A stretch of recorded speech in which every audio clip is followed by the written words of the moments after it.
ਵਾਹਿਗੁਰੂ ਜੀ ਕਾ ਖਾਲਸਾ ਵਾਹਿਗੁਰੂ ਜੀ ਕੀ ਫਤਿਹ। ਟੀਵੀ 84 ਦੇ ਸਾਰੇ ਦਰਸ਼ਕ ਤੇ ਸਰੋਤੇ ਜਿਹੜੇ ਇਸ ਵਕਤ ਸਾਡੇ ਨਾਲ ਨਾਰਥ ਅਮਰੀਕਾ ਦੇ ਵਿੱਚੋਂ ਜੁੜੇ ਹੋਏ ਆ ਜਾਂ ਫਿਰ ਸੋਸ਼ਲ ਮੀਡੀਆ ਦੇ ਰਾਹੀਂ ਦੁਨੀਆ ਭਰ ਦੇ ਵਿੱਚ ਸਾਨੂੰ ਦੇਖ ਰਹੇ ਆ, ਉਹਨਾਂ ਸਾਰਿਆਂ ਦਾ ਮੈਂ ਅਮਰਵੀਰ ਸਿੰਘ ਅੱਜ ਇਸ ਗੁਫ਼ਤਗੂ ਪ੍ਰੋਗਰਾਮ ਦੇ ਵਿੱਚ ਆਪ ਸਭ ਦਾ ਤਹਿ ਦਿਲੋਂ ਸਵਾਗਤ ਕਰਦਾ। ਵਿਊਅਰਸ, ਅਸੀਂ ਪਿਛਲੇ ਦਿਨਾਂ ਦੇ ਵਿੱਚ ਦੇਖਿਆ 10 ਅਗਸਤ ਨੂੰ ਭਾਰਤ ਦੀ ਜਿਹੜੀ ਸੁਪਰੀਮ ਕੋਰਟ ਹੈ ਉਹਦੇ ਹੁਕਮਾਂ ਦੇ ਥੱਲੇ ਦਿੱਲੀ ਦੇ ਵਿੱਚ ਭਗਤ ਰਵਿਦਾਸ ਜੀ ਦਾ ਇੱਕ ਜਿਹੜਾ ਮੰਦਿਰ ਹੈ ਉਹ ਢਹਿ ਢੇਰੀ ਕਰ ਦਿੱਤਾ ਗਿਆ। ਦਿੱਲੀ ਦੀ ਜਿਹੜੀ DDA ਡਿਵੈਲਪਮੈਂਟ ਅਥਾਰਟੀ ਹੈਗੀ ਹੈ ਉਹਨਾਂ ਵੱਲੋਂ ਸਰਕਾਰ ਵੱਲੋਂ ਜਿਹੜੀ ਇਹ ਕਾਰਵਾਈ ਹੈ ਉਹ ਕੀਤੀ ਗਈ ਹੈ। ਭਗਤ ਰਵਿਦਾਸ ਜੀ ਦਾ ਮੰਦਿਰ ਢਾਹੁਣ ਦਾ ਜਿਹੜਾ ਇਹ ਕਦਮ ਹੈ ਉਹ ਬੜੇ ਵੱਡੇ ਮਾਇਨੇ ਰੱਖਦਾ ਹੈ, ਖਾਸ ਤੌਰ ਤੇ ਉਹਨਾਂ ਲੋਕਾਂ ਦੇ ਲਈ ਭਾਰਤ ਦੇ ਵਿੱਚ ਜਿਨ੍ਹਾਂ ਨੂੰ ਅਸੀਂ ਮੂਲ ਨਿਵਾਸੀ ਕਰਕੇ ਜਾਣਦੇ ਹਾਂ, ਜਾਂ ਜਦੋਂ ਅਸੀਂ ਬ੍ਰਾਹਮਣਵਾਦੀ ਸਿਸਟਮ ਦੀ ਗੱਲ ਕਰਦੇ ਹਾਂ ਉਹਦੇ ਵਿੱਚ ਜਿਨ੍ਹਾਂ ਨੂੰ ਦਲਿਤ ਕਹਿ ਕੇ ਬੁਲਾਇਆ ਜਾਂਦਾ ਜਾਂ ਅਨਟੱਚੇਬਲਸ ਸ਼ੂਦਰ ਕਿਹਾ ਜਾਂਦਾ। ਸੋ ਇਸ ਪਾਰਟ ਨੂੰ ਮੁੱਖ ਰੱਖਦਿਆਂ ਹੋਇਆਂ ਜਦੋਂ ਅਸੀਂ ਦੇਖ ਰਹੇ ਹਾਂ ਡਿਵੈਲਪਮੈਂਟਸ ਦਿੱਲੀ ਦੇ ਵਿੱਚ ਬੜੇ ਵੱਡੇ ਲੈਵਲ ਤੇ ਵਿਰੋਧ ਪ੍ਰਦਰਸ਼ਨ ਹੋਏ ਆ, ਲੋਕ ਸੜਕਾਂ ਤੇ ਉਤਰੇ ਆ, ਸਰਕਾਰ ਦੀ ਜਾਂ ਸੁਪਰੀਮ ਕੋਰਟ ਦੇ ਹੁਕਮਾਂ ਤੇ ਜਿਹੜੇ ਇਹ ਅਮਲ ਕੀਤੇ ਗਏ ਆ ਉਹਨਾਂ ਦਾ ਵਿਰੋਧ ਕੀਤਾ। ਈਵਨ ਪੰਜਾਬ ਦੇ ਵਿੱਚ ਵੀ ਜਿਹੜੇ ਵਿਰੋਧ ਪ੍ਰਦਰਸ਼ਨ ਨੇ ਉਹ ਦੇਖਣ ਨੂੰ ਮਿਲ ਰਹੇ ਨੇ।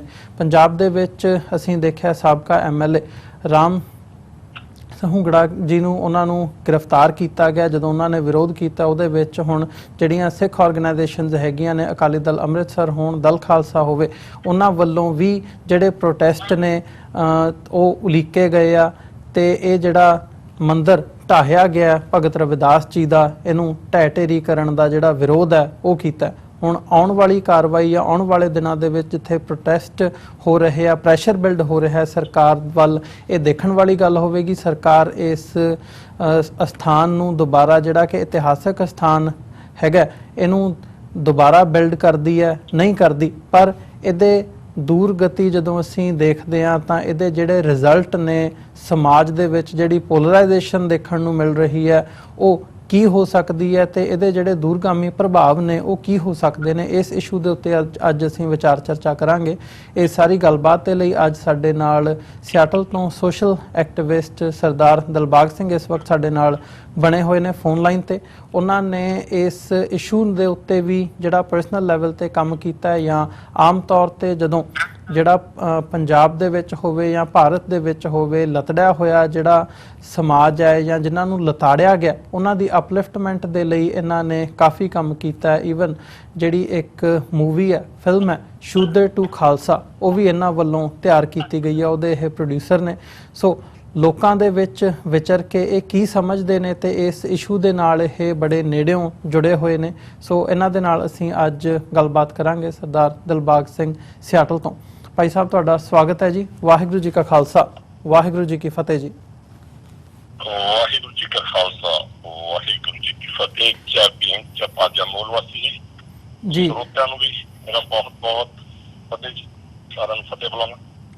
ਦਿਲਬਾਗ ਸਿੰਘ ਜੀ ਲੈ ਕੇ ਆਂਦਾ ਟੀਵੀ 84 ਤੇ ਤੁਹਾਡਾ ਧੰਨਵਾਦ। ਤੁਹਾਡਾ ਵੀ ਧੰਨਵਾਦ। ਦਿਲਬਾਗ ਸਿੰਘ ਜੀ, ਸ਼ੁਰੂਆਤ ਕਰੂੰਗਾ ਮੈਂ ਇਹੀ, ਪਹਿਲਾਂ ਤਾਂ ਜਿਹੜਾ ਇਹ ਸਾਰਾ ਇਸ਼ੂ ਹੋਇਆ 10 ਅਗਸਤ ਨੂੰ, ਇਹ ਘਟਨਾ ਵਾਪਰਦੀ ਹੈ, ਜਿਹੜਾ ਭਗਤ ਰਵਿਦਾਸ ਜੀ ਦਾ ਸਥਾਨ ਹੈ ਉਹ ਢਾਹਿਆ ਜਾਂਦਾ। ਕਿਵੇਂ ਦੇਖਦੇ ਹੋ ਇਸ ਸਾਰੇ ਪਾਰਟ ਨੂੰ? ਇਹਦੇ ਵਿੱਚ ਸੁਪਰੀਮ ਕੋਰਟ ਦੀ ਇਨਵੋਲਵਮੈਂਟ, ਸੁਪਰੀਮ ਕੋਰਟ ਦੇ ਹੁਕਮਾਂ ਦੇ ਥੱਲੇ ਫਿਰ ਦਿੱਲੀ ਸਰਕਾਰ ਦੀ ਇਹਦੇ ਵਿੱਚ ਸ਼ਮੂਲੀਅਤ ਤੇ ਓਵਰਆਲ ਜਿਹੜੀ ਕੇਂਦਰ ਦੀ ਸਰਕਾਰ ਹੈ ਉਹਦਾ ਇਹ ਜਿਹੜੇ ਅਮਲ ਹੈਗੇ ਆ, ਤੇ ਖਾਸ ਤੌਰ ਤੇ ਜਿਹਦੇ ਬਿਹਾਈਂਡ ਦੇਖਣਾ ਹੋਵੇ ਤਾਂ ਕੀ ਸਮਝਦੇ ਹੋ ਇਹ ਜਿਹੜੀ ਘਟਨਾ ਜਾਂ ਜਿਹੜੇ ਅਮਲ, ਜਿਹੜਾ ਇਹ ਕਦਮ ਚੁੱਕਿਆ ਗਿਆ, ਇਹਦੇ ਬਿਹਾਈਂਡ ਕੀ ਨਜ਼ਰ ਆਉਂਦਾ? ਗੱਲ ਬਹੁਤ ਗਹਿਰਾਈ ਆ ਤੇ ਲੰਬੀ, ਆਪਾਂ ਸ਼ਾਰਟ ਵਰਡ ਦੇ ਵਿੱਚ ਰੱਖਾਂਗੇ ਸਾਰੀ ਗੱਲਬਾਤ ਜੀ। ਦੇਖੋ, ਇਲੈਕਟ੍ਰੋਨਿਕ ਵੋਟਿੰਗ ਮਸ਼ੀਨਾਂ ਦੇ ਨਾਲ ਕਪੜੇ ਦੇ ਨਾਲ ਸਰਕਾਰ ਬਣੀ ਆ। ਉਹ ਕਪੜਾ ਜਿਹੜਾ ਪ੍ਰੂਫ ਹੋ ਚੁੱਕਾ ਤੇ ਸੁਪਰੀਮ ਕੋਰਟ ਦੇ ਵਿੱਚ ਉਹ ਕੇਸ ਦਰਜ ਕੀਤਾ ਤੇ ਉਹ ਜਾਣੀ ਕਿ ਉਹਨੂੰ ਸਿੱਟਣ ਦੇ ਲਈ ਜਿਹੜੇ ਭਾਰਤ ਦੇ ਲੋਕੀ ਤਿਆਰ ਹੈ ਤੇ ਉਸ ਚੀਜ਼ ਤੋਂ ਧਿਆਨ ਡਾਇਵਰਟ ਕਰਨ ਦੇ ਲਈ ਉਹਨਾਂ ਨੇ ਜਿਹੜਾ ਮਨੂਵਾਦੀ ਜੱਜ ਹੈ ਜਿਹਨੇ SC/ST ਐਕਟ ਨੂੰ ਬਦਲਣ ਦੀ ਕੋਸ਼ਿਸ਼ ਵੀ ਕੀਤੀ ਸੀ, ਮਿਸ਼ਰਾ ਨੇ, ਉਸ ਬੰਦੇ ਨੇ ਫੈਸਲਾ ਦਿੱਤਾ ਕਿ ਜੋ ਰਵਿਦਾਸ ਮੰਦਿਰ ਆ, ਜੋ 600 ਸਾਲ ਪੁਰਾਣਾ, ਜੋ ਸਿਕੰਦਰ ਲੋਧੀ ਨੇ ਸ਼੍ਰੀ ਗੁਰੂ ਰਵਿਦਾਸ ਮਹਾਰਾਜ ਦੇ ਨਾਂ ਤੇ ਉਹ ਦਿੱਤਾ ਸੀ, ਉਹਨਾਂ ਨੂੰ ਉਹਨੇ ਗੁਰੂ ਬਣਾਇਆ ਸੀ, ਉਹਨਾਂ ਦੀ ਵਿਚਾਰਧਾਰਾ ਨਾਲ ਜੁੜਿਆ ਸੀ ਤੇ ਇਹ ਬੜਾ ਲੰਬਾ ਇਤਿਹਾਸ ਹੈ। ਤੇ ਉਹ 600 ਸਾਲ ਪੁਰਾਣਾ ਜਿਹੜਾ ਕਬਜ਼ਾ ਆ ਔਰ ਜਿਹੜਾ ਮੰਦਿਰ ਹੈ ਉਹਨੂੰ ਢਾਹ ਦੇਣਾ ਸੁਪਰੀਮ ਕੋਰਟ ਦੇ ਆਰਡਰਾਂ ਨਾਲ। ਤੇ ਉਹੀ ਸੁਪਰੀਮ ਕੋਰਟ 10 ਸਾਲ ਪਹਿਲਾਂ ਗੰਦੋਗੜ੍ਹ ਗੁਰਦੁਆਰੇ ਦੇ ਵਿੱਚ ਆਰਡਰ ਇਸ਼ੂ ਕਰ ਦਿਆ ਵੀ ਜਿੰਨੇ ਵੀ ਧਾਰਮਿਕ ਸਥਾਨ ਹੈ ਜਿਨ੍ਹਾਂ ਤੇ ਲੰਬੇ ਸਮੇਂ ਤੋਂ ਸਮਾਜ ਕੰਮ ਕਰਦਾ ਰਿਹਾ ਵੀ ਉਹ ਜੇ ਏਕੜ ਤੋਂ ਜ਼ਿਆਦਾ ਜ਼ਮੀਨ ਆ ਏਕੜ ਦਾ ਡੀਸੀ ਲਾਟ ਕਰ ਦੇਵੇ, ਜੇ ਏਕੜ ਤੋਂ ਜ਼ਿਆਦਾ ਉੱਥੇ ਦਾ ਚੀਫ ਮਿਨਿਸਟਰ ਉਹਨਾਂ ਨੂੰ ਜ਼ਮੀਨ ਦੇ ਦੇਵੇ ਤੇ ਇਹਨਾਂ ਨੂੰ ਇਸ਼ੂ ਨਾ ਬਣਾਓ। ਤੇ ਸੁਪਰੀਮ ਕੋਰਟ ਦੇ ਆਰਡਰ ਇਸ਼ੂ ਹੋ ਚੁੱਕੇ ਆ ਜੀ। ਪਰ ਉਹਨਾਂ ਆਰਡਰਾਂ ਦੇ ਵੀ ਅਗੇਂਸਟ ਜਾ ਕੇ ਸੁਪਰੀਮ ਕੋਰਟ ਨੇ ਕਹਿਤਾ ਵੀ ਇਹਨੂੰ ਢਾਹ ਦਿੱਤਾ ਜਾਵੇ, TTDA ਦੇ ਹੱਕ ਦੇ ਵਿੱਚ ਫੈਸਲਾ ਦਿੱਤਾ। ਤੇ ਸਰਕਾਰ ਜਿਹੜੀ ਆਲਰੇਡੀ ਚਾਹੁੰਦੀ ਸੀ ਕਿ ਇਹਨੂੰ ਅਸੀਂ ਇਹਨਾਂ ਦਾ ਧਿਆਨ ਡਿਵਰਟ ਕਰੀਏ, ਉਹਨਾਂ ਨੇ ਰਾਤੋਂ ਰਾਤ ਮੰਦਰ ਢਾਹਤਾ। ਰਵਿਦਾਸ ਨਾਲ ਇਤਿਹਾਸ, ਜਦੋਂ ਕਿ ਦੁਨੀਆ ਤੇ ਇਤਿਹਾਸ ਸੰਭਾਲਿਆ ਜਾਂਦਾ ਉੱਥੇ ਕੋਈ ਆਸਥਾ ਨਹੀਂ ਹੈਗੀ। ਤੇ ਉਹੀ ਸੁਪਰੀਮ ਕੋਰਟ ਦੇ ਜੱਜ ਰਾਮ ਮੰਦਿਰ ਬਣਾਉਣ ਦੇ ਲਈ ਤੇ ਰਾਮ ਮੰਦਿਰ ਵਾਲਿਆਂ ਦੀ ਵਕੀਲ ਦੀ ਇਹ ਗੱਲ ਸੁਣਦੇ ਆ ਕਿ ਉੱਥੇ ਭਾਵੇਂ ਸਬੂਤ ਨਹੀਂ ਮਿਲਿਆ ਰਾਮ ਦਾ, ਪਰ ਮੰਦਿਰ ਦਾ ਸਬੂਤ ਨਹੀਂ ਮਿਲਿਆ ਬਾਬਰੀ ਮਸਜਿਦ ਤੇ, ਪਰ ਲੋਕਾਂ ਦੀ ਆਸਥਾ ਆ ਹਿੰਦੂਆਂ ਦੀ। ਇਸ ਕਰਕੇ ਆਸਥਾ ਦੇ ਆਧਾਰ ਤੇ ਅਸੀਂ ਕਹਿੰਦੇ ਕਿ ਉੱਥੇ ਮੰਦਿਰ ਬਣ ਦਿੱਤਾ ਜਾਵੇ। ਤੇ ਉਹੀ ਸੁਪਰੀਮ ਕੋਰਟ ਕਹਿੰਦੀ ਆ ਵੀ ਅਸੀਂ ਜਿਹੜਾ ਫੈਸਲਾ ਤਾਂ ਟੋਟਲੀ ਮੁਸਲਮਾਨਾਂ ਦੇ ਜਾਂ ਬੁੱਧੀਆਂ ਦੇ ਹੱਥ ਚੱਲ ਜਾਣਾ, ਕਿਉਂਕਿ ਬੁੱਧ ਦਾ ਬੁੱਤ ਮਿਲ ਲੱਭਿਆ ਉੱਥੋਂ। ਤੇ ਉਹੀ ਸੁਪਰੀਮ ਕੋਰਟ ਕਹਿੰਦੀ ਆ ਵੀ ਤੁਸੀਂ ਮੁਸਲਮਾਨ ਤੇ ਜਿਹੜੇ ਆ ਹਿੰਦੂ ਆ ਬੈਠ ਕੇ ਮਸਲਾ ਨਜਿੱਠ ਲਓ ਕੋਰਟ ਤੋਂ ਬਾਹਰ, ਕਿਉਂਕਿ ਕੋਰਟ ਨੂੰ ਪਤਾ ਸਾਨੂੰ ਹੱਕ ਦੇਣਾ ਪੈਣਾ ਮੁਸਲਮਾਨਾਂ ਦੇ ਫੈਸਲਾ। ਤੇ ਉਹੀ ਸੁਪਰੀਮ ਕੋਰਟ ਮੰਦਿਰ ਢਾਉਣ ਦੀ ਗੱਲ ਕਰਦੀ ਆ। ਇਹਦਾ ਮਤਲਬ ਕੀ ਆ ਕਿ ਲੋਕ ਸਭਾ ਹੋਵੇ, ਚਾਹੇ ਰਾਜ ਸਭਾ ਹੋਵੇ, ਚਾਹੇ ਜੁਡੀਸ਼ਰੀ ਹੋਵੇ, ਚਾਹੇ 에ਅਰਫੋਰਸ ਹੋਵੇ, ਜਿੰਨੀਆਂ ਤੁਹਾਡੀਆਂ ਏਜੰਸੀਆਂ ਉਹਨਾਂ ਦੇ ਬ੍ਰਾਹਮਣ 3.5% ਲੋਕਾਂ ਨੇ ਕਬਜ਼ਾ ਕਰ ਲਿਆ ਜੀ। ਉਹਨਾਂ ਨੇ ਕਬਜ਼ਾ ਕਰ ਲਿਆ। ਉਹ ਆਪਣੇ ਮਨਮਤੇ ਫੈਸਲੇ ਦਿੰਦੇ ਆ ਤੇ ਉਸ ਫੈਸਲੇ ਵੀ ਹੁਣ ਤੁਹਾਡੇ ਸਾਹਮਣੇ ਆ। ਕਿਤਾ 25-30 ਲੱਖ ਬੰਦਾ ਉੱਥੇ ਪਹੁੰਚਿਆ ਤੇ ਬ੍ਰਾਹਮਣਵਾਦੀ ਲੋਕਾਂ ਨੂੰ ਅਕਲ ਵੀ ਆਈ ਆ, ਦਿਮਾਗ ਵੀ ਖੁੱਲਿਆ ਵੀ ਅਸੀਂ ਤਾਂ ਸੋਚਦੇ ਸੀ ਵੀ ਇਹ ਲੋਕ ਦਬਾ ਦਿੱਤੇ ਜਾਊਗੇ, ਇਹਨਾਂ ਦਾ ਧਿਆਨ ਡਿਵਰਟ ਕਰ ਦਿੱਤਾ ਜਾਊਗਾ ਇਲੈਕਟ੍ਰੋਨਿਕ ਵੋਟਿੰਗ ਮਸ਼ੀਨਾਂ ਤੋਂ, ਵੀ ਇਹ ਤਾਂ ਲੋਕੀ ਅੱਗੇ ਨਾਲੋਂ ਵੀ ਜ਼ਿਆਦਾ ਜਾਣਦਾ ਜੀ। ਆਹ ਮਸਲਾ ਆ। ਉਹ ਲੋਕ ਟੈਸਟ ਕਰਦੇ ਆ ਜਿੱਦਾਂ ਗਾਈਆਂ ਛੱਡੀਆਂ, ਕੋਈ ਗਾਂ ਉਹਨਾਂ ਦੀ ਮਾਂ ਨਹੀਂ। ਜੇ ਮਾਂ ਗਾਂ ਹੁੰਦੀ ਤਾਂ 5 ਫੈਕਟਰੀਆਂ ਕਿਉਂ ਲਾਉਂਦੇ ਹੋ? ਮਾਮਣਗੀਆਂ 5 ਫੈਕਟਰੀਆਂ ਜਿਹੜੇ ਗਾਂ ਸਪਲਾਈ ਕਰਦੇ ਆ। ਉਹ ਗਾਂ ਸਿਰਫ ਤੁਹਾਨੂੰ ਬੋਦਰ ਕਰਨ ਦੇ ਲਈ ਆ ਵੀ ਲੋਕ ਕਿੰਨੇ ਕੁ ਗੁਲਾਮ ਆ, ਸਾਡਾ ਧਰਮ ਕਿੰਨੇ ਕਬੂਲ ਕਰਦੇ ਆ। ਉਹ ਲੋਕੀ ਸੜਕਾਂ ਤੇ ਗਾਵਾਂ ਧੋਂਦੀਆਂ, ਪੱਠੇ ਸਾਡੇ ਖਾਂਦੀਆਂ, ਫਸਲਾਂ ਸਾਡੀ ਬਰਬਾਦ ਕਰਦੀਆਂ, ਵੱਢਣ ਨੂੰ ਹੋ ਰਹਿ ਜਾਂਦੇ ਆ। ਇਸੇ ਤਰੀਕੇ ਦੇ ਨਾਲ ਇਹ ਟੈਸਟ ਕੀਤਾ ਉਹਨੇ ਵੀ ਦਲਿਤਾਂ ਦੇ ਵਿੱਚ ਕਿੰਨਾ ਪਾਣੀ ਆ ਕਿ ਗਰਾਊਂਡ ਤੇ ਆਉਣ ਦਾ ਜੀ। ਕੀ ਇਹ ਦਲਿਤ ਇਕੱਲੇ ਆਉਂਦੇ ਆ ਜਾਂ ਰਵਿਦਾਸ ਮਹਾਰਾਜ ਦੇ ਨਾਲ ਜਿਹੜੇ 35 ਮਹਾਂਪੁਰਸ਼ ਗੁਰੂ ਗ੍ਰੰਥ ਸਾਹਿਬ ਵਿੱਚ ਬੈਠੇ ਆ ਇਹ ਸਾਰੇ ਆ ਜਾਂਦੇ, ਕਿਤੇ ਇਕੱਠੇ ਨਹੀਂ ਹੋਏ? ਪਰ ਖੁਸ਼ੀ ਦੀ ਗੱਲ ਇਹ ਆ ਦੇਖਣ ਨੂੰ ਇਹ ਗੱਲ ਮਿਲੀ ਆ, ਭਾਵੇਂ ਵੱਡੇ ਤੌਰ ਤੇ ਨਹੀਂ ਮਿਲੀ, ਸਿੱਖ ਜਥੇਬੰਦੀਆਂ ਵੀ ਉਹਦੇ ਵਿੱਚ ਸ਼ਾਮਲ ਜੀ। ਬਿਲਕੁਲ ਦਿਲਬਾਗ ਸਿੰਘ ਜੀ ਜੀ, ਜਿਹੜਾ ਗੁਰੂ ਗ੍ਰੰਥ ਸਾਹਿਬ 35 ਮਹਾਂਪੁਰਸ਼ਾਂ ਨੇ ਲਿਖਿਆ ਇਹ ਇੱਕ ਹੈ। ਇਹ ਵੱਖਰੀ ਗੱਲ ਆ, ਬਾਹਮਣ ਨੇ ਸਾਡੇ ਦਿਮਾਗ 'ਚ ਪਾ ਦਿੱਤਾ ਇਹ ਭਗਤਾਂ ਦਾ ਗੁਰੂ ਆ। ਭਗਤ ਉਹ ਰੱਬ ਦੇ ਸੀ, ਸਿੱਖਾਂ ਦੇ ਭਗਤ ਨਹੀਂ। ਸਿੱਖਾਂ ਨੂੰ ਰਿਲੇਸ਼ਨ ਕ੍ਰੀਏਟ ਕਰਨਾ ਪੈਣਾ ਉਹਨਾਂ ਨਾਲ। ਇਹ ਸਾਰੇ ਗੁਰੂ ਸਨ 35 ਦੇ 35 ਸਿੱਖਾਂ ਦੇ, ਭਾਰਤ ਦੇ 85% ਲੋਕਾਂ ਦੇ ਜੀ, ਤੇ ਰੱਬ ਦੇ ਉਹ ਭਗਤ। ਇਸ ਕਰਕੇ ਇਕੱਠੇ ਹੋ ਰਹੇ ਆ ਇਸ ਮਸਲੇ ਤੇ, ਸਾਰੇ ਇਕੱਠੇ ਹੋ ਰਹੇ ਆ। ਤੇ ਉਹ ਜਿਹੜਾ ਮਨੂਵਾਦੀ ਆ ਉਹ ਜਾਗ ਪਿਆ ਵੀ ਵਾਕਿਆ ਇਹ ਲੋਕ ਇਕੱਠੇ ਆ। RS ਜਿਹੜੇ ਲੋਕ ਹਿੰਦੂ ਰਾਸ਼ਟਰ ਬਣਾਉਣਾ ਚਾਹੁੰਦੇ ਆ, ਜੋ ਸੋ ਲੋਕ ਟੈਸਟ ਕਰਨਾ ਚਾਹੁੰਦੇ ਸੀ ਵੀ ਪਤਾ ਨਹੀਂ ਸੁੱਤੇ ਰਹੂਗੇ, ਲੋਕੀ ਸੁੱਤੇ ਨਹੀਂ, ਲੋਕੀ ਜਾਗਦੇ ਆ। ਮੰਦਿਰ ਵੀ ਉੱਥੇ ਬਣੂਗਾ ਤੇ ਇਹ ਜਿਹੜੀ ਸਰਕਾਰ ਆ ਇਲੈਕਟ੍ਰੋਨਿਕ ਵੋਟਿੰਗ ਮਸ਼ੀਨਾਂ ਤੋਂ ਧਿਆਨ ਭਟਕਾਉਣਾ ਚਾਹੁੰਦੀ ਆ, ਇਹ ਸਰਕਾਰ ਵੀ ਡਿੱਗੂਗੀ। ਤੇ ਇੱਕ ਦਿਨ ਸਾਡਾ ਆਊਗਾ ਭਾਰਤ ਦੇ 85% ਲੋਕਾਂ ਦਾ, ਜਿਨ੍ਹਾਂ ਨੂੰ 6743 ਜਾਤਾਂ ਦੀ ਵੰਡਿਆ, ਸਿੱਖ, ਮੁਸਲਮਾਨ, ਈਸਾਈ, ਬੋਧੀ, ਦਲਿਤ ਇਕੱਠੇ ਹੋ ਕੇ ਭਾਰਤ ਤੇ ਰਾਜ ਕਰੂਗੇ ਜੀ। ਦਿਲਬਾਗ ਸਿੰਘ ਜੀ, ਜਿਵੇਂ ਤੁਸੀਂ ਗੱਲ ਕੀਤੀ ਹੈ ਵੀ ਜਿਹੜਾ ਇਹ ਕਦਮ ਚੁੱਕਿਆ ਗਿਆ ਸਰਕਾਰ ਵੱਲੋਂ, ਇਹ ਇੱਕ ਟੈਸਟ ਕੀਤਾ ਗਿਆ ਜਾਂ ਜਿਹੜਾ ਲਤਾੜਿਆ ਗਿਆ ਭਾਈਚਾਰਾ ਜਿਨ੍ਹਾਂ ਨੂੰ ਜਾਣ ਬੁੱਝ ਕੇ ਜਿਹੜਾ ਮਤਲਬ ਅਸੀਂ ਬ੍ਰਾਹਮਣਵਾਦੀ ਸਿਸਟਮ ਦੀ ਜਦੋਂ ਗੱਲ ਕਰਦੇ ਹਾਂ ਉਸ ਦੇ ਵਿੱਚ ਜਿਨ੍ਹਾਂ ਨੂੰ ਥਾਂ ਵੀ ਨਹੀਂ ਦਿੱਤੀ ਗਈ, ਅਨਟੱਚੇਬਲਸ ਕਹਿ ਕੇ ਪ੍ਰਚਾਰਿਆ ਜਾਂਦਾ ਹੈ ਜਾਂ ਉਹਨਾਂ ਨੂੰ ਬੁਲਾਇਆ ਜਾਂਦਾ ਹੈ, ਉਹਨਾਂ ਨੂੰ ਟੈਸਟ ਕਰਨ ਦੇ ਲਈ ਇਹ ਕਦਮ ਚੁੱਕਿਆ ਗਿਆ। ਨਾਲ ਤੁਸੀਂ EVM ਮਸ਼ੀਨਾਂ ਦੀ ਗੱਲ ਕੀਤੀ ਹੈ। ਇਹਦੇ ਬਿਹਾਈਂਡ ਜਦੋਂ ਅਸੀਂ ਦੇਖਦੇ ਹਾਂ, ਈਵਨ ਅਮਿਤ ਸ਼ਾਹ ਦਾ ਬਿਆਨ ਸੀ ਥੋੜ੍ਹੇ ਦਿਨ ਪਹਿਲਾਂ, ਜਦੋਂ ਉਹਨਾਂ ਦਾ ਇਹ ਕਹਿਣਾ ਸੀ ਕਿ ਜਿਹੜਾ ਇਹ ਰਿਜ਼ਰਵੇਸ਼ਨ ਦਾ ਮਾਮਲਾ ਹੈ ਇਹਦੇ ਤੇ ਵੀ ਡੂੰਘਾਈ ਦੇ ਨਾਲ ਵਿਚਾਰ ਹੋਣੀ ਚਾਹੀਦੀ ਹੈ। ਕੀ ਨਜ਼ਰ ਆਉਂਦਾ ਹੈ ਕਿ ਇਹ ਜਿਹੜਾ ਕਦਮ ਪੁੱਟਿਆ ਗਿਆ ਇਹਦੇ ਬਿਹਾਈਂਡ ਕਿਤੇ ਨਾ ਕਿਤੇ ਰਿਜ਼ਰਵੇਸ਼ਨ ਖਤਮ ਕਰਨ ਦੀ ਲਾਈਨ ਵੀ ਸਮਝ ਆਉਂਦੀ ਹੈ? ਬਹੁਤ ਇੰਪੋਰਟੈਂਟ ਗੱਲ ਜਿਹੜੀ ਤੁਸੀਂ ਕੀਤੀ ਆ। ਜਿਹੜੀ ਰਿਜ਼ਰਵੇਸ਼ਨ ਆ, ਅਗਰ ਭਾਰਤ ਦੇ ਲੋਕ ਰਿਜ਼ਰਵੇਸ਼ਨ ਨੂੰ ਸਮਝ ਲੈਂਦੇ ਨਾ, ਜਾਂ ਗੁਰੂ ਗ੍ਰੰਥ ਸਾਹਿਬ ਨੂੰ ਸਮਝ ਲੈਂਦੇ, ਤਾਂ ਭਾਰਤ ਦਾ ਰਾਜ ਸਾਡੇ ਹੱਥਾਂ 'ਚ ਹੋਣਾ ਸੀ। ਜਿਹੜੀ ਰਿਜ਼ਰਵੇਸ਼ਨ ਆ 3.5% ਜਿੱਦਾਂ ਬ੍ਰਾਹਮਣ ਹੈ, 6% ਖੱਤਰੀ ਆ ਤੇ 6% ਹੈਗਾ ਬਾਣੀਆ ਜੀ। ਇਹਨਾਂ ਦੀ ਗਿਣਤੀ ਕਿੰਨੀ ਆ? ਰਿਜ਼ਰਵੇਸ਼ਨ ਸੰਵਿਧਾਨ ਕਹਿੰਦਾ ਵੀ ਇਹਨਾਂ ਨੂੰ ਇਹਨਾਂ ਦੀ ਗਿਣਤੀ ਦੇ ਮੁਤਾਬਕ ਭਾਰਤ ਵਿੱਚ ਜਗ੍ਹਾ ਮਿਲਣੀ, ਰਾਈਟ ਜੀ। ਤੇ ਜਿਹੜਾ 85% ਲੋਕ ਆ 6743 ਜਾਤਾਂ 'ਚ ਵੰਡੇ ਹੋਆ, ਉਹਨਾਂ ਨੂੰ ਉਹਨਾਂ ਦੀ ਗਿਣਤੀ ਦੇ ਮੁਤਾਬਕ ਭਾਰਤ ਵਿੱਚ ਜਗ੍ਹਾ ਮਿਲਣੀ, ਰਾਈਟ। ਹੁਣ ਇਹ ਹਿੱਸੇਦਾਰੀ ਹੋਈ ਜਾਂ ਰਿਜ਼ਰਵੇਸ਼ਨ ਹੋਈ? ਇਹ ਬ੍ਰਾਹਮਣ ਖੱਤਰੀ ਵੈਸ਼ ਦੇ ਰਿਜ਼ਰਵੇਸ਼ਨ ਹੈ, ਕਿਉਂਕਿ ਬਹੁ ਗਿਣਤੀ ਲੋਕ ਘੱਟ ਗਿਣਤੀ ਲੋਕਾਂ ਨੂੰ ਰਿਜ਼ਰਵੇਸ਼ਨ ਦਿੰਦੇ ਆ, ਘੱਟ ਗਿਣਤੀ ਬਹੁ ਗਿਣਤੀ ਨੂੰ ਨਹੀਂ ਦਿੰਦੀ। ਅਗਰ ਸਿੱਖਾਂ ਨੇ ਵਿਰੋਧ ਨਾ ਕੀਤਾ ਹੁੰਦਾ ਸਾਈਮਨ ਕਮਿਸ਼ਨ ਦਾ, ਤਾਂ ਅੱਜ ਭਾਰਤ ਤੇ ਸਿੱਖਾਂ ਦਾ ਰਾਜ ਹੋਣਾ ਸੀ, ਕਿਉਂਕਿ ਸਿੱਖ ਭਾਰਤ ਦੇ 85% ਲੋਕ ਆ।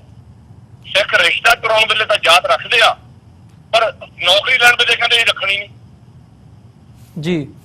ਤੇ ਇਹ ਬ੍ਰਾਹਮਣ ਚਾਹੁੰਦਾ, ਇਹੀ ਬ੍ਰਾਹਮਣ ਚਾਹੁੰਦਾ 3.5% ਅੱਜ 80% ਜੌਬਾਂ ਲੈ ਕੇ ਬੈਠਾ, ਤੇ ਉਹ ਕਹਿੰਦਾ 52% ਲੋਕਾਂ ਨੂੰ ਜਿਹੜੇ ਆਪਣੇ ਆਪ ਨੂੰ ਉੱਚੀਆਂ ਜਾਤਾਂ ਦੇ ਕਹਿੰਦੇ ਆ, ਸ਼ਾਹ, ਪਟੇਲ, ਜਾਟ, ਹਰਿਆਣੇ ਦਾ ਜਾਟ, ਪੰਜਾਬ ਦਾ ਜੱਟ, ਜਾਨੀ ਤਰ੍ਹਾਂ ਇਹ 3743 ਜਾਤਾਂ 37,743 ਕਾਸਟ, ਤੇ ਆਪਣਾ ਉੱਚੀ ਜਾਤ ਦਾ ਕਹਿੰਦੇ ਤੇ 52% ਦੀ ਗਿਣਤੀ ਆ, ਤੇ 52% ਤੋਂ 8% ਜੌਬਾਂ ਕਰਦੇ ਆ ਤੇ ਖੁਦਕੁਸ਼ੀਆਂ ਕਰ ਰਹੇ ਆ। ਅਗਰ ਇਹਨਾਂ ਨੇ ਹਿੱਸੇਦਾਰੀ ਸਮਝੀ ਹੁੰਦੀ, ਸੰਵਿਧਾਨ ਸਮਝਿਆ ਹੁੰਦਾ, ਬ੍ਰਾਹਮਣ ਦੀ ਕੀ ਹਿੰਮਤ ਸੀ, ਮੋਹਨ ਭਾਗਵਤ ਦੀ ਕੀ ਹਿੰਮਤ ਸੀ ਇਹ ਗੱਲ ਕਹਿ ਦਿੰਦਾ ਕਿ ਰਿਜ਼ਰਵੇਸ਼ਨ ਬਾਰੇ ਵੀ ਪੁਨਰਗਠਿਤ ਹੋਣਾ ਚਾਹੀਦਾ, ਵਿਚਾਰ ਹੋਣਾ ਚਾਹੀਦਾ, ਕਿਉਂਕਿ ਉਹਨਾਂ ਨੂੰ ਪਤਾ ਕਿ ਇਹ ਲੋਕ ਭੋਲੇ ਆ, ਇਹਨਾਂ ਨੂੰ ਇਸ ਗੱਲ 'ਚ ਅਲਝਾਈ ਚਲੋ।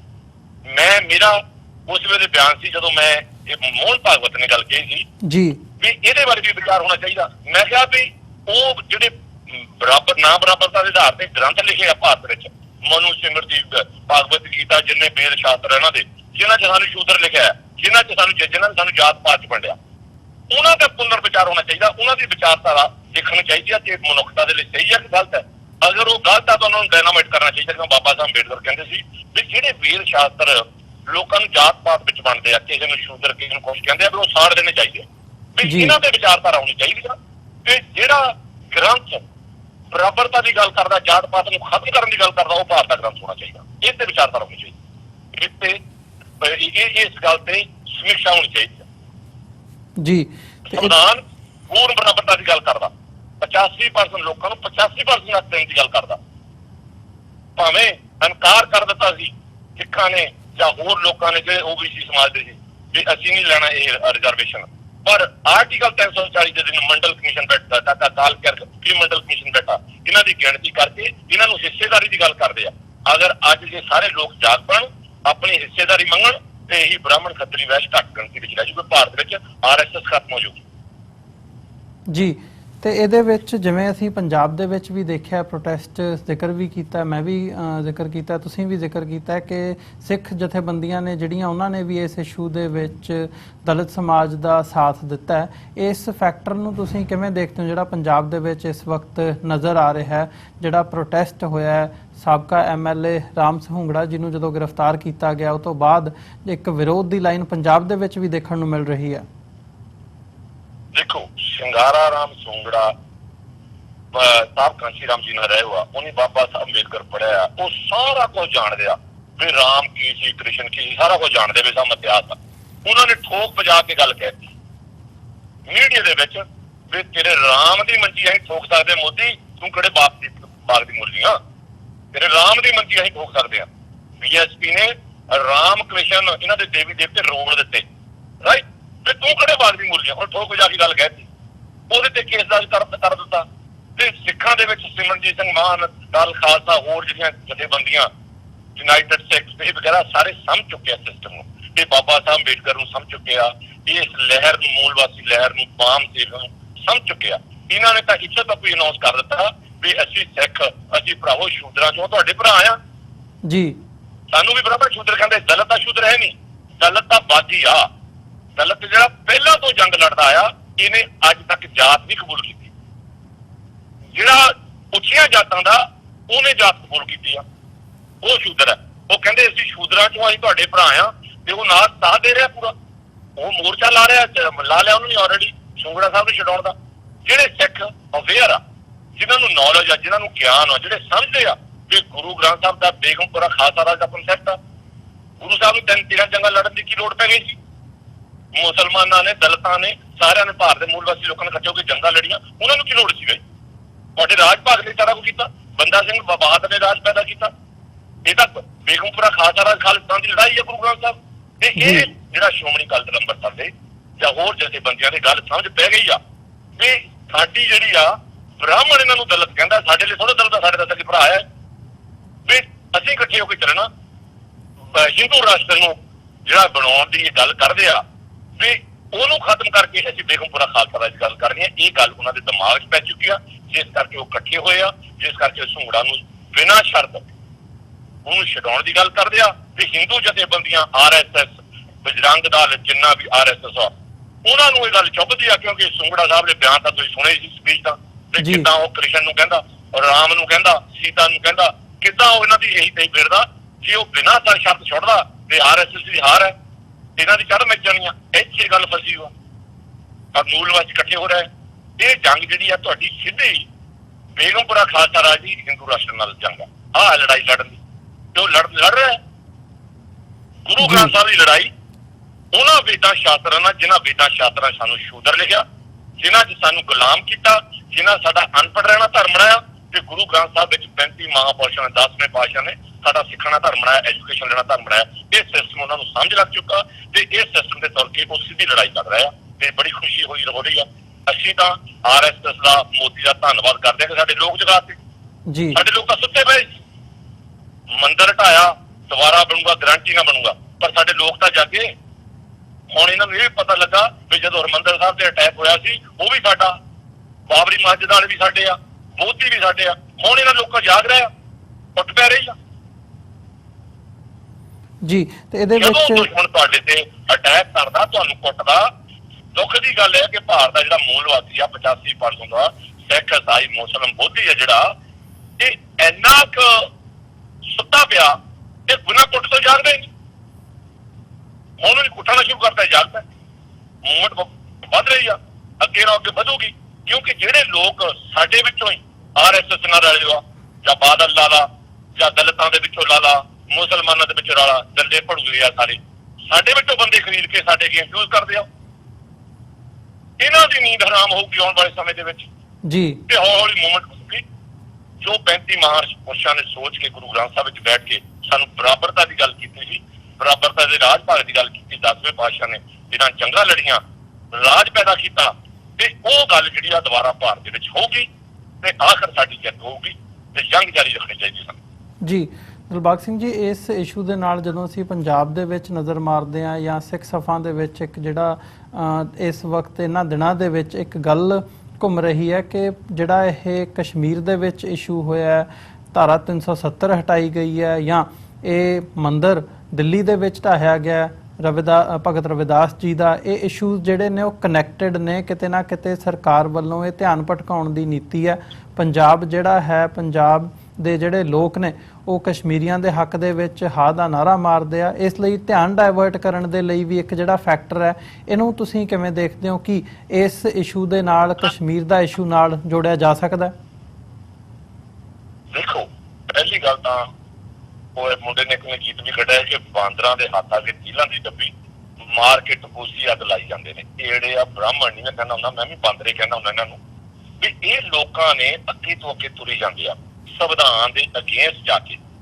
ਆਰਟੀਕਲ 370 ਕਹਿੰਦਾ ਵੀ ਜਿਹੜੀ ਜੰਮੂ ਕਸ਼ਮੀਰ ਦੀ ਸਰਕਾਰ, ਚੁਣੀ ਹੋਈ ਸਰਕਾਰ, ਵਿਧਾਨ ਸਭਾ ਵਿੱਚ ਮਤਾ ਪਾਸ ਕਰੇ ਕਿ ਅਸੀਂ ਭਾਰਤ ਦਾ ਰਹਿਣਾ ਚਾਹੁੰਦੇ ਆ, ਆਰਟੀਕਲ 370 ਨੂੰ ਖਤਮ ਕੀਤਾ ਜਾਵੇ। ਤੇ ਉਹ ਜਿਹੜਾ ਮਤਾ ਆ ਲੋਕ ਸਭਾ, ਰਾਜ ਸਭਾ ਵਿੱਚੋਂ ਪਾਸ ਹੋ ਕੇ ਤੇ ਉੱਤੇ ਸਾਈਨ ਕਰੇ ਪ੍ਰੈਜ਼ੀਡੈਂਟ ਭਾਰਤ ਦਾ, ਤੇ ਇਹ ਜਿਹੜਾ ਆ ਕਸ਼ਮੀਰ ਦੀ ਆਰਟੀਕਲ 370 ਖਤਮ ਕੀਤਾ ਜਾ ਸਕਦਾ। ਪਰ ਇਹਨਾਂ ਨੇ ਕਿਆ ਕੀਤਾ, ਉੱਥੇ ਦੇ ਗਵਰਨਰ ਤੋਂ ਲਿਖਾ ਕੇ, ਪ੍ਰੈਜ਼ੀਡੈਂਟ ਤੋਂ ਲਿਖਾ ਕੇ ਉਹ ਮਤਾ ਪਾਸ ਕਰਕੇ ਉੱਥੇ ਫੌਜਾਂ ਭੇਜ ਦਿੱਤੀਆਂ। ਬਾਂਦਰਾਂ ਦੀ ਗੱਲ ਆ ਗਈ ਨਾ, ਤੀਲਾਂ ਦੀ ਡੱਬੀ ਹੱਥ ਆਈ, ਉਹ ਪਾਵਰ ਆਈ, ਉਹ ਵਰਤੀ ਜਾਂਦੇ ਆ। ਇਹ ਜਿਹੜਾ ਇਹ ਚੀਜ਼ ਇਹਨਾਂ ਨੇ ਲੈ ਕੇ ਆਂਦੀ ਆ, ਇਹ ਅਨਐਜੂਕੇਟਡ ਲੋਕ, ਕ੍ਰਿਮੀਨਲ 40% ਕ੍ਰਿਮੀਨਲ ਲੋਕ ਪਾਰਲੀਮੈਂਟ ਵਿੱਚ ਬੈਠੇ। ਇਹਨਾਂ ਨੇ ਉਹ EVM ਤੋਂ ਡਰੇ ਹੋ ਆ ਵੀ ਜੇ ਸੁਪਰੀਮ ਕੋਰਟ ਦੇ ਵਿੱਚ ਇਹ ਫਰਾਡ ਹੋ ਗਿਆ ਸੀ ਤਾਂ 273 ਜਗ੍ਹਾ ਤੇ ਇਲੈਕਟ੍ਰੋਨਿਕ VOTING ਮਸ਼ੀਨਾਂ ਜਿਹੜੇ 237 MP 73 MP ਦੀਆਂ ਜਿਹੜੀਆਂ ਜਗ੍ਹਾ ਉੱਥੇ ਜਿੰਨੀਆਂ ਵੋਟਾਂ ਪੋਲ ਹੋਈਆਂ ਉਹ ਤੋਂ ਵੱਧ ਨਹੀਂ ਹੋਈਆਂ ਜੀ ਰਾਈਟ। ਹੁਣ ਉੱਥੇ ਫੜ ਹੋਏਗਾ, ਬਹੁਤ ਜਗ੍ਹਾ ਤੇ ਫੜ ਹੋਏਗਾ ਫਰਾਡ, ਤੇ ਉਹਨੂੰ ਲੁਕਾਉਣ ਦੇ ਮਾਰੇ ਅੱਗੇ ਤੋਂ ਅੱਗੇ ਭਾਰਤ ਦੇ ਵਿੱਚ ਜੰਗ ਦੀ ਸਿਚੁਏਸ਼ਨ ਬਣਾਈ ਜਾਂਦੇ ਆ ਕਿ ਲੋਕਾਂ ਨੂੰ ਕਹੀਏ ਵੀ ਭਾਰਤ ਵਿੱਚ ਤਾਂ ਜਪਕਸ ਨਾਲ ਜੰਗ ਲੱਗਣ ਫਿਰਦੀ ਆ, ਵੀ ਤੁਸੀਂ ਕਿੱਧਰ ਨੂੰ ਤੁਰੇ ਫਿਰਦੇ ਆ। ਇਹ ਆਹ ਕੰਮ ਕਰ ਰਹੇ ਆ, ਘੱਟ ਗਿਣਤੀ ਲੋਕ ਬਹੁਤ ਗਿਣਤੀ ਲੋਕਾਂ ਨੂੰ ਗੁਲਾਮ ਕਰਨ ਦੇ ਲਈ ਇਹ ਕੰਮ ਕਰ ਰਹੇ ਆ। ਪਰ ਦੁੱਖ ਦੀ ਗੱਲ ਕਿਹੜੀ ਆ, ਦੁੱਖ ਦੀ ਗੱਲ ਇਹ ਆ ਜਿੱਦਣ ਪੰਜਾਬ ਵਿੱਚ ਉਹਨੇ ਮੀਡੀਆ ਖਤਮ ਕੀਤਾ ਸੀ, ਪੰਜਾਬ ਦੇ ਵਿੱਚ ਅਟੈਕ ਕੀਤਾ ਸੀ ਰਾਈਟ ਜੀ, ਉਧਰ ਕੋਈ ਵੀ ਸਟੇਟ ਸੜਕਾਂ ਤੇ ਨਹੀਂ ਸੀ ਆਈ, ਕੋਈ ਵੀ ਸਟੇਟ ਸੜਕਾਂ ਤੇ ਨਹੀਂ ਆਈ ਸੀ ਵੀ ਪੰਜਾਬੀ ਲੋਕਾਂ ਨੂੰ ਸਿੱਖਾਂ ਨੂੰ ਤੁਸੀਂ ਮਾਰ ਰਹੇ ਆ, ਮਿਲਟਰੀ ਭੇਜ ਦਿੱਤੀ ਆ ਵੀ ਉੱਥੋਂ ਮਿਲਟਰੀ ਕੱਢੋ, ਕੋਈ ਸਟੇਟ ਬਾਹਰ ਨਹੀਂ ਸੀ ਆਈ। ਤੇ ਅੱਜ ਜੰਮੂ ਕਸ਼ਮੀਰ ਦੇ ਵਿੱਚ ਵੀ 25 ਦਿਨ ਹੋ ਗਏ ਉਹਨਾਂ ਨੂੰ ਘੇਰਿਆ, ਕਰਫਿਊ ਲਾਇਆ ਤੇ ਕੋਈ ਸਟੇਟ ਬਾਹਰ ਨਹੀਂ ਆਈ। ਜਿੱਦਾਂ ਮੈਂ ਐਗਜ਼ਾਮਪਲ ਦਿੰਦਾ ਹੁੰਦਾ ਵੀ ਜਿੱਦਾਂ 15-20 ਬੱਕਰੇ ਖੜੇ ਆ, ਉਹ ਇੱਕ ਬੱਕਰੇ ਨੂੰ ਕਸਾਈ ਸਾਹਮਣੇ ਵੱਢਦਾ ਤੇ ਬਾਕੀ ਜਗਾਲੀ ਕਰਦੇ ਆ, ਉਹਨਾਂ ਨੂੰ ਪਤਾ ਹੀ ਨਹੀਂ ਵੀ ਸਾਡੀ ਵਾਰੀ ਵੀ ਹੋਣੀ। ਇਹ ਭਾਰਤ ਕਸ਼ਮੀਰੀ ਸਾਡੇ ਭਰਾ ਆ, ਮੂਲ ਵਾਸੀ ਆ ਭਾਰਤ ਦੇ ਰਾਈਟ ਜੀ, ਤੇ ਕੀ ਬਾਕੀ ਸਟੇਟਾਂ ਦਾ ਹੱਕ ਨਹੀਂ ਬਾਹਰ ਆਉਣ ਦਾ ਵੀ ਤੁਸੀਂ ਅੱਜ ਕੱਲ 370 ਵੀ ਨਜਾਇਜ਼ ਗਲਤ ਤਰੀਕੇ ਨਾਲ ਤੋੜੀ ਆ। ਔਰ ਦੂਜੀ ਗੱਲ ਉਹ ਸਾਡੇ ਭਰਾ ਆ, ਉਹ ਤੁਸੀਂ ਉਹਨਾਂ ਨੂੰ ਉਹਨਾਂ 'ਚ ਬਗਾਨ ਕੀ ਪਾ ਰਹੇ ਆ, ਉਹਨਾਂ ਨੂੰ ਬਾਹਰ ਨਹੀਂ ਆਉਣਾ ਚਾਹੀਦਾ ਉਹਨਾਂ ਦੇ ਹੱਕਾਂ ਦੇ ਲਈ। ਕੋਈ ਬਾਹਰ ਨਹੀਂ ਆ ਰਿਹਾ, ਕਿਉਂ ਨਹੀਂ ਆ ਰਿਹਾ? ਕਿਉਂਕਿ ਮਿੱਤਰੋ ਮੈਜੋਰਟੀ ਆਫ ਲੀਡਰਸ ਉਹ ਵੇਖੇ ਹੋਏ ਲੋਕ ਨੇ, ਕਿਸੇ ਵੀ ਜਥੇਬੰਦੀ ਦੇ ਉਹ ਵੇਖੇ ਹੋਏ ਲੋਕ ਨੇ ਜੋ RSS ਉਹਨਾਂ ਨੂੰ ਕਹਿੰਦੀ ਆ। ਆਪੋਜੀਸ਼ਨ ਵੀ ਪਿੱਛੇ ਹੋਈ ਆ, ਜਿੱਦਾਂ ਹੁਣ ਕਾਂਗਰਸ ਚੱਲ ਗਈ ਆ ਜੀ, ਤੇ ਉਹ ਪੁੱਛਣਗੇ ਜੀ ਉਹਨਾਂ ਦਾ ਹਾਲ ਚਾਲ, ਉਹ ਸਾਰੀ ਪਾਵਰ ਕਾਂਗਰਸ ਨੂੰ ਟ੍ਰਾਂਸਫਰ ਹੋਣੀ, ਉਹ ਵੀ ਵਾਮਣ ਹੈ।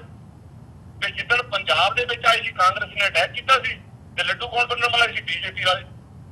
ਬਾਅਦ ਬਾਦਲ ਨੇ BJP ਵਾਲਿਆਂ ਨਾਲ ਸਾਂਝ ਪਾ ਕੇ ਉਹ ਸਾਡੇ ਧੱਕੇ ਨਾਲ ਹਮਦਰਦੀ ਬਣਾਈ ਜਾਂਦਾ, ਪਰ ਕੁੱਟਦੇ ਸਾਨੂੰ ਉਹ ਵੀ ਆ। ਇੱਦਾਂ ਕਸ਼ਮੀਰੀਆਂ ਦੇ ਹਮਦਰਦੀ ਖਾ ਕਾਂਗਰਸੀ ਬਣਾ ਦੇਣੇ ਨੇ, ਭੇਜ ਵੀ ਆਪੇ ਦਿੱਤੇ ਰਾਈਟ। ਇਹ ਆਹ ਸਿਸਟਮ ਬ੍ਰਾਹਮਣ ਫੰਡਾ ਪਲੇ ਕਰ ਰਿਹਾ। 5 ਦੀਆਂ 5 ਜਥੇਬੰਦੀਆਂ ਜਿਹੜੀਆਂ ਨੈਸ਼ਨਲ ਹੈ ਜੀ, ਉਹਨਾਂ ਦੇ ਪ੍ਰਧਾਨ ਵਗੈਰਾ ਸਾਰੇ ਉਹ ਬਾਹਮਣਾਂ ਨੇ ਬਣਾਏ।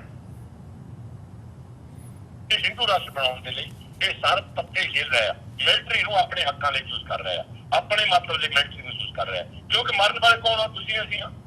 ਬ੍ਰਾਹਮਣ ਦਾ ਟੌਪ ਤੇ ਬੈਠਾ ਮਿਲਟਰੀ ਵਿੱਚ ਵੀ, ਮਿਲਟਰੀ ਵਿੱਚ ਵੀ ਊਚ ਨੀਚ ਪੈਦਾ ਕੀਤੀ ਇਹਨਾਂ ਨੇ। ਜਿੰਨਾ ਚਿਰ ਸਿੱਖ ਜਾਗਦਾ ਨਹੀਂ ਗੁਰੂ ਗ੍ਰੰਥ ਸਾਹਿਬ ਦੇ ਮੁਤਾਬਕ, ਜਾਤ ਪਾਤ ਦੇ ਕੇਸ ਨਹੀਂ ਚੱਲਦਾ, ਬਾਹਰ ਨਹੀਂ ਆਉਂਦਾ ਗੁਰਦੁਆਰਿਆਂ ਦੇ ਵਿੱਚੋਂ, ਲੋਕਾਂ ਦੇ ਵਿੱਚ ਪ੍ਰਚਾਰ ਨਹੀਂ ਕਰਦਾ, ਜਿਹੜੇ ਨੌਨ ਸਿੱਖ ਲੋਕ ਆ ਉਹਨਾਂ ਨੂੰ ਨਹੀਂ ਦੱਸਦਾ ਵੀ ਬੇਗਮਪੁਰਾ ਖਾਲਸਾ ਰਾਜ ਦਾ ਕਨਸੈਪਟ ਆ, ਇਹ 35 ਮਹਾਂਪੁਰਸ਼ਾਂ ਦਾ ਆ, ਇਹ ਭਾਰਤ ਦਾ ਬੇਗਮਪੁਰਾ ਖਾਲਸਾ ਰਾਜ ਬਣਾਉਣਾ, ਨਾ ਬਰਾਬਰ ਦੇ ਗ੍ਰੰਥ ਖਤਮ ਕਰਨੇ ਆ, ਉਹਨਾਂ ਚਿਰ ਧਰਤੀ ਬਣਨੀ। ਪਰ ਸਾਡੇ ਪ੍ਰਚਾਰਕ ਤਾਂ ਸਿੱਖਾਂ ਦੇ ਵਿੱਚ ਆ ਕੇ ਪ੍ਰਚਾਰ ਕਰਦੇ ਆ, ਜਿੱਥੋਂ ਉਹਨਾਂ ਨੂੰ ਪੈਸਾ ਮਿਲਦਾ ਉੱਥੇ ਪ੍ਰਚਾਰ ਕਰਦੇ ਆ, ਦੂਜਿਆਂ ਤੋਂ ਮੋਨੇ ਕੋਨੇ ਤੋਂ ਪਰੇ ਕਰੀ ਜਾਂਦੇ ਆ। ਪੰਜਾਬ ਦੇ ਨੂੰ ਵੀ ਉਹਨੇ ਲੋਕਾਂ ਭਾਰਤ ਦੇ ਮੋਨੇ ਕਰਨ ਕਿੱਥੇ ਜੋੜਨਾ ਇਹਨਾਂ ਤੇ ਪੰਜਾਬ ਲਈ ਥੋੜ੍ਹਾ ਸੀ ਗੁਰੂ ਗ੍ਰੰਥ ਸਾਹਿਬ ਲਿਖਿਆ ਗਿਆ ਜੀ, ਤੇ ਭਾਰਤ ਦੇ ਲੋਕਾਂ ਦੀ ਜਾਤੀ ਦਾ ਕਨਸੈਪਟ ਆ। ਜਦੋਂ ਇਹ ਗੱਲ ਕਹਿੰਦੇ ਆ ਕਿ ਕਹਿੰਦੇ ਦੁਨੀਆ ਦਾ ਇੱਕ ਕਨਸੈਪਟ ਆ, ਉਹ ਭਾਰਤ ਵਿੱਚ ਤਾਂ ਲਾਗੂ ਕਰ ਲਓ ਇਹਨੂੰ, ਭਾਰਤ ਵਿੱਚ ਤਾਂ ਲਾਗੂ ਕਰ ਲਓ। ਪਿੰਡਾਂ ਦੇ ਜਿਹੜੇ ਮਾਝੀ ਸਿੱਖ ਸੀ, 13 ਜੰਗਾਂ ਮਾਝੀ ਸਿੱਖਾਂ ਨੇ ਲੜੀਆਂ, ਮੈਂ ਪਹਿਲਾਂ ਦੱਸਦਾ ਹੁੰਦਾ, ਸਲਤ ਜਿਹਨਾਂ ਨੂੰ ਕਹਿੰਦੇ ਆ, ਸਲਤਾਂ ਦੇ ਵਿੱਚੋਂ 13 ਜੰਗਾਂ ਲੜੀਆਂ, ਬੰਦਾ ਸਿੰਘ ਬਹਾਦਰ ਨੇ ਰਾਜ ਪੈਦਾ ਕੀਤਾ, ਮਾਝੀ ਸਿੱਖ ਆਏ। ਉਹਨਾਂ ਨੂੰ ਦੂਜੇ ਸਿੱਖ ਜਿਹੜੇ ਆਪਣੇ ਆਪ ਉੱਚੀਆਂ ਜਾਤਾਂ ਦੇ ਕਹਿੰਦੇ ਧੱਕੇ ਨਾਲ ਮਾਝੀ ਸਿੱਖ ਕਹਿੰਦੇ ਆਪਣੇ ਆਪ ਦੀ ਮਾਝੀ ਬਣ। ਮੈਂ ਤਾਂ ਸੰਤ ਜਨੈਲ ਨੂੰ ਪ੍ਰਧਾਨ ਦੀ ਮਾਝੀ ਚੱਕਣ, ਜਿਨ੍ਹਾਂ ਦੇ ਮੁੰਡੇ ਸ਼ਹੀਦ ਹੋਏ ਆ ਸਿੰਘ, ਉਹ ਸਾਰਿਆਂ ਨੂੰ ਮਾਝੀ ਚੱਕਣ ਨਾਲ ਧਰਮੀ ਸਿੱਖੋ। ਤੇ ਅਸੀਂ ਕਿਉਂ ਨਹੀਂ ਧਰਮੀ ਸਿੱਖ ਬਣਦੇ ਬਈ? ਜਿੰਨਾ ਚਿਰ ਅਸੀਂ ਆਪਣਾ ਅੰਦਰ ਨਹੀਂ ਖੋਜਦੇ, ਗੁਰੂ ਗ੍ਰੰਥ ਸਾਹਿਬ ਸਥਾਪਿਤ ਚੱਲਦੇ, ਭਾਰਤ ਦੇ ਵਿੱਚ ਨਹੀਂ ਕਾਮਯਾਬ ਹੋਵਾਂਗੇ, ਕੁੱਟ ਖਾਵਾਂਗੇ। ਇਹ ਸਰਬਸੰਮਤੀਵਾਦ ਦੀ ਗੱਲ ਆ, ਭਾਰਤ ਵਿੱਚ ਲਾਗੂ ਕਰੀਏ ਤਾਂ ਕਿ ਨਾ ਬਰਾਬਰਤਾ ਦੇ ਲਿਖੇ ਹੋਏ ਗ੍ਰੰਥ ਖਤਮ ਕੀਤੇ ਜਾਣ, ਜਿਹੜਾ ਬਰਾਬਰਤਾ ਦੇ ਆਧਾਰ ਤੇ ਲਿਖਿਆ ਹੋਇਆ ਗ੍ਰੰਥ ਭਾਰਤ ਦਾ ਗ੍ਰੰਥ ਬਣਾਇਆ ਜਾਵੇ। ਇਹਨਾਂ ਲੋਕਾਂ ਨੂੰ ਦੱਸਿਆ ਜਾਵੇ ਭਾਰਤ ਦੇ 85% ਲੋਕਾਂ ਦਾ ਧਰਮ ਅਨਪੜ੍ਹ ਰਹਿ ਕੇ ਉੱਪਰਲੇ ਵਰਨਾਂ ਦੀ ਸੇਵਾ ਕਰਨਾ ਸੀ, ਇਹ ਗੁਰੂ ਸਾਹਿਬ ਨੇ ਸਾਡਾ ਸਿੱਖਾਂ ਦਾ ਧਰਮ ਬਣਾਇਆ, ਐਜੂਕੇਸ਼ਨ ਲੈਣਾ ਧਰਮ ਬਣਾਇਆ, ਸਾਨੂੰ ਫੰਡਾਮੈਂਟਲ ਰਾਈਟ ਦਿੱਤੇ, ਸਾਡੀ ਗੁਲਾਮੀ ਖਤਮ ਕੀਤੀ। ਇਹੀ ਬੇਗਮਪੁਰਾ ਖਾਲਸਾ ਰਾਜ ਦੀ ਹਾਲਤ ਜੀ। ਦਿਲਬਾਗ ਸਿੰਘ ਜੀ, ਅੰਤ ਦੇ ਵਿੱਚ ਮੈਂ ਜ਼ਰੂਰ ਚਾਹੂੰਗਾ ਜਿਹੜੇ ਦਰਸ਼ਕ ਇਸ ਵਕਤ ਸਾਡੇ ਨਾਲ ਜੁੜੇ ਹੋਏ ਆ, ਖਾਸ ਤੌਰ ਤੇ ਜਦੋਂ ਦਾ ਇਹ ਇਸ਼ੂ ਸਾਡੇ ਸਾਹਮਣੇ ਆਇਆ, ਜਿਹੜਾ ਭਗਤ ਰਵਿਦਾਸ ਜੀ ਦਾ ਜਿਹੜਾ ਮੰਦਿਰ ਢਾਹਿਆ ਗਿਆ, ਇਹ ਤੋਂ ਬਾਅਦ ਜਿਹੜੀ ਇੱਕ ਪੋਜ਼ਿਟਿਵ ਗੱਲ ਦੇਖਣ ਨੂੰ ਮਿਲੀ ਹੈ ਕਿ ਸਿੱਖਾਂ ਨੇ ਜਿਹੜਾ ਦਲਿਤ ਭਾਈਚਾਰਾ ਹੈ ਉਹਨਾਂ ਦੇ ਨਾਲ ਉਹਨਾਂ ਦੇ ਹੱਕ ਦੇ ਵਿੱਚ ਹਾਂ ਦਾ ਨਾਰਾ ਮਾਰਿਆ। ਪੰਜਾਬ ਦੇ ਵਿੱਚ ਇਹ ਰੁਝਾਨ ਦੇਖਣ ਨੂੰ ਮਿਲਿਆ, ਬਟ ਓਵਰਆਲ ਜੇ ਗੱਲ ਕਰਨੀ ਹੋਵੇ ਤਾਂ ਇਸ ਗੱਲ ਨੂੰ ਅੱਗੇ ਤੋਰਨ ਦੀ ਜਿਹੜੀ ਲਾਈਨ ਹੈ, ਜਾਂ ਜਿਵੇਂ ਤੁਸੀਂ ਗੱਲ ਕੀਤੀ ਹੈ ਵੀ ਸਾਰੇ ਜਿਹੜੇ ਘੱਟ ਗਿਣਤੀਆਂ ਹੈਗੀਆਂ ਉਹਨਾਂ ਨੂੰ ਇਕੱਠੇ ਹੋ ਕੇ ਇਸ ਬ੍ਰਾਹਮਣਵਾਦੀ ਦੈਂਤ ਦੇ ਖਿਲਾਫ ਜਿਹੜੀ ਆਵਾਜ਼ ਹੈ ਉਹ ਬੁਲੰਦ ਕਰਨੀ ਪਵੇਗੀ। ਸੋ ਇੱਕ ਮੈਸੇਜ ਮੈਂ ਜ਼ਰੂਰ ਚਾਹੂੰਗਾ ਤੁਹਾਡੇ ਕੋਲੋਂ, ਸਾਡੇ ਜਿਹੜੇ ਦਰਸ਼ਕ ਇਸ ਵਕਤ ਸਾਡੇ ਨਾਲ ਜੁੜੇ ਹੋਏ ਨੇ ਉਹਨਾਂ ਦੇ ਲਈ। ਦੇਖੋ, ਪਹਿਲੀ ਗੱਲ ਤਾਂ ਅਸੀਂ ਘੱਟ ਗਿਣਤੀ, ਜਦੋਂ ਆਪਾਂ ਆਪਣੇ ਆਪ ਨੂੰ ਘੱਟ ਗਿਣਤੀ ਕਹਿੰਦੇ ਹਾਂ ਉਦੋਂ ਆਪਾਂ ਜਾਤ ਨੂੰ ਅੰਦਰ ਰੱਖ ਕੇ ਕਹਿੰਦੇ ਹਾਂ। ਦੂਜੀ ਗੱਲ, ਸਿੱਖਾਂ ਨੇ ਕੋਈ ਦਲਿਤਾਂ ਦੇ ਹੱਕ 'ਚ ਆਦਾ ਨਾਰਾ ਨਹੀਂ ਮਾਰਿਆ, ਸਿੱਖਾਂ ਦਾ ਆਪਣਾ ਮਸਲਾ ਆ ਜੀ। ਰਵਿਦਾਸ, ਕਬੀਰ, ਬਾਬਾ ਨਾਮਦੇਵ ਜੀ, ਗੁਰੂ ਨਾਨਕ ਦੇਵ ਜੀ, 35 ਦੇ 35 ਜਿਨ੍ਹਾਂ ਨੇ ਗੁਰੂ ਗ੍ਰੰਥ ਸਾਹਿਬ ਲਿਖਿਆ ਔਰ ਜਿਨ੍ਹਾਂ ਦੀ ਬਾਣੀ ਨਹੀਂ ਵੀ ਹੈਗੀ ਭਾਵੇਂ 10 ਮਿੰਟ, ਇਹ ਇੱਕੋ ਹੀ ਨੇ, ਇੱਕੋ ਹੀ ਨੇ, ਇਹ ਦੋ ਨਹੀਂ ਹੈਗੇ। ਇਹਨਾਂ ਦੀ ਕੋਈ ਜਾਤ ਨਹੀਂ ਸੀ, ਕੋਈ ਵਰ ਨਹੀਂ ਸੀ। ਸਿੱਖਾਂ ਦਾ ਇਹ ਆਪਣਾ ਮਸਲਾ ਆ। ਸਿੱਖ ਆਪਣੇ ਭਰਾਵਾਂ ਦੇ ਨਾਲ ਰਲ ਕੇ ਅੱਜ ਸਿੱਖ ਜਾਗਿਆ ਤੇ ਇਹ ਬੇਗਮਪੁਰਾ ਖਾਲਸਾ ਰਾਜ ਦੀ ਲੜਾਈ ਲੜਨ ਨੂੰ ਤਿਆਰ ਹੋਏ ਆ, ਸੁੰਗੜਾ ਸਾਹਿਬ ਦੇ ਹੱਥ 'ਚ ਖੜੇ ਆ। ਔਰ ਦੂਜੀ ਗੱਲ ਹੈਗੀ ਆ, ਗੁਰੂ ਗ੍ਰੰਥ ਸਾਹਿਬ ਦੀ ਸੋਚ ਇਹਨਾਂ ਨੂੰ ਸੋਝੀ ਆਈ ਆ। ਮੈਂ ਇਹ ਗੱਲ ਕਹੂੰਗਾ, ਇਹ ਸੋਝੀ ਹਰ ਇੱਕ ਨੂੰ ਆਉਣੀ ਚਾਹੀਦੀ। ਇਹ ਜਿਹੜੀ ਸੋਝੀ ਆ ਨਾ, ਗੁਰੂ ਗ੍ਰੰਥ ਸਾਹਿਬ ਪੜ੍ਹ ਕੇ ਇਹਨੂੰ ਇੰਪਲੀਮੈਂਟ ਕਰਨਾ ਔਰ ਰਾਜ ਭਾਗ ਦੀ ਗੱਲ ਕਰਨਾ। ਜੰਗਾਂ ਗੁਰੂ ਸਾਹਿਬ ਨੇ ਲੜੀਆਂ, ਉਹ ਜੰਗਾਂ ਸਾਨੂੰ ਇਹਨਾਂ ਲੜੀਆਂ ਮਨੂਵਾਦੀ ਲੋਕ ਜਿਹੜੇ ਮੁਗਲਾਂ ਨਾਲ ਮਿਲ ਕੇ ਰਾਜ ਕਰਦੇ ਸੀ। 13 ਜੰਗਾਂ ਤਾਂ ਸਿੱਧੀਆਂ ਮਨੂਵਾਦੀਆਂ ਨਾਲ ਲੜੀਆਂ ਹਿੰਦੂ ਰਾਜਪੂਤ ਰਾਜਾ ਨਾਲ, ਤੇ 14ਵੀਂ ਜੰਗ ਮੁਗਲਾਂ ਨਾਲ ਰਲ ਗਏ, ਉਹ ਉੱਤੋਂ ਮਿਲਟਰੀ ਲੈਣ ਦੀ ਉਹ ਲੜੀ। ਕਿਸ ਕੰਮ ਲਈ ਲੜੀ? ਵਰਨ ਵਿਵਸਥਾ ਨੂੰ ਖਤਮ ਕਰਨ ਦੇ ਲਈ, ਜ਼ੁਲਮ ਖਤਮ ਕਰਨ ਦੇ ਲਈ, ਨਾ ਬਰਾਬਰਤਾ ਖਤਮ ਕਰਨ ਦੇ ਲਈ। ਇਹ ਲੜਾਈ ਸਾਨੂੰ ਲੜਨੀ ਪੈਣੀ ਆ। ਇਹ ਲੜਾਈ ਲੜਨ ਦੇ ਲਈ ਸਾਨੂੰ ਅੱਗੇ ਆਉਣਾ ਚਾਹੀਦਾ, ਤੇ ਉਹੀ ਸਿੱਖ ਕਰਨ ਲੱਗਿਆ ਤੇ ਇਹ ਵਧਾਈ ਦੇ ਪਾਤਰ ਨੇ। ਜੇ ਇਹਨਾਂ ਦੇ ਦਿਮਾਗ 'ਚ ਗੱਲ ਆਈ ਆ, ਜੇ ਆਪਾਂ ਕਹੀਏ ਕਿ ਰਵਿਦਾਸ ਮਹਾਰਾਜ ਦਲਿਤਾਂ ਦਾ ਨੋ ਇਹ ਸਾਡਾ ਆ, ਤੇ ਭਾਰਤ ਦੇ 85% ਲੋਕਾਂ ਦਾ, ਗੁਰੂ ਨਾਨਕ ਦੇਵ ਜੀ 85% ਲੋਕਾਂ ਦੇ। ਇਹ ਨਹੀਂ ਕਿ ਬ੍ਰਾਹਮਣ ਖੱਤਰੀ ਵੈਸ਼ਾਂ ਦੇ ਨਹੀਂ, ਉਹ ਆਪਣਾ ਹੰਕਾਰ ਛੱਡ ਦੇਣ, ਨਾ ਕਹਿਣ ਅਸੀਂ ਬ੍ਰਾਹਮਣ ਖੱਤਰੀ ਵੈਸ਼ ਨਹੀਂ ਹੈਗੇ, ਅਸੀਂ ਭਾਰਤ ਦੇ ਲੋਕਾਂ ਤੁਹਾਡੇ ਸਾਡੇ ਭਰਾ ਆ ਤੇ ਉਹਨਾਂ ਦੇ ਵੀ ਆ। ਪਰ ਨਹੀਂ ਮੰਨਦੇ ਉਹ ਕਹਿੰਦੇ ਹਿੰਦੂ ਰਾਸ਼ਟਰ ਬਣਾਉਣਾ, ਅਸੀਂ ਤਾਂ ਕਹਿੰਦੇ ਤੁਹਾਨੂੰ ਗੁਲਾਮ ਰੱਖਣਾ ਜਾਤ ਪਾਤ ਵਿੱਚ ਵੰਡ ਕੇ। ਇਸ ਕਰਕੇ ਉਹਨਾਂ ਦੇ ਨਹੀਂ ਹੈਗੇ, ਸਾਡੇ ਆ